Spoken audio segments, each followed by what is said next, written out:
I remember very vividly seeing all four men in my doorway and hallway, the first guy I had just pushed having been body-blocked from falling backward and was starting to come toward me a second time.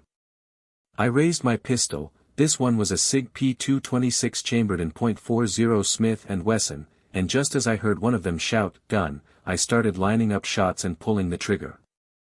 There were no limb shots, no shooting to scare them, I didn't try to wing them. Body. Body. Head. As I had trained, as I had been taught. The first guy went down, the second guy caught two of the through-and-throughs from the first guy before I plugged him in the forehead. The third guy stopped dead in his tracks before catching 4 center of mass, and the fourth guy was halfway out the door before I emptied the rest of my magazine into him through friend number 3 and whatever I could see and aim at. You might be thinking, OPS. That fourth guy was running away, that's murder. You're a murderer.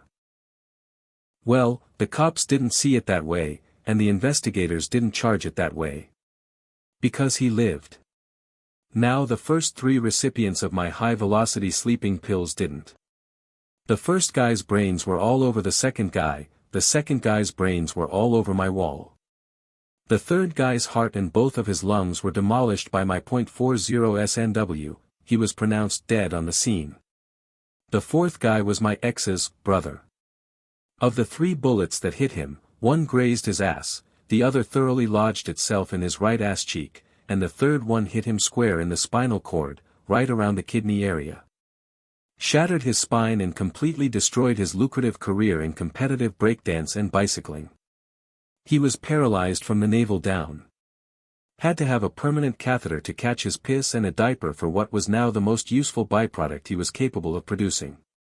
He'd never walk again. He'd never fuck again. And when he was healthy enough to be discharged from the hospital, he was locked up in prison, given 3 manslaughter charges since he caught the rap for his 3 buddies getting killed.